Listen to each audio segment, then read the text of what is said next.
Bayangkan situasi ini. Api marak membara. Orang ramai berlari menyelamatkan diri. Tapi ada seorang lelaki, dia buat sebaliknya. Dalam kecamuk tu, dia nampak seorang budak kecil terperangkap. Tanpa ragu-ragu, dia terus melangkah ke arah bahaya.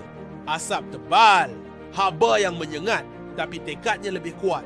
Dengan pantas, dia tanggalkan jaketnya, balok budak kecil tu dengan penuh prihatin.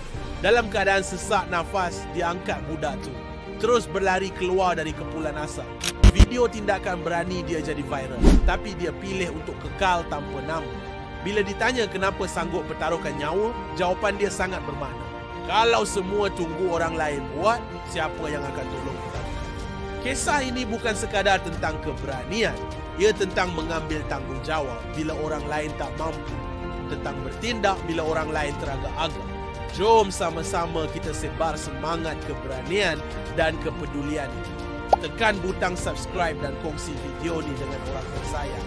Bersama kita boleh inspirasi lebih ramai untuk jadi wira dalam kehidupan seharian.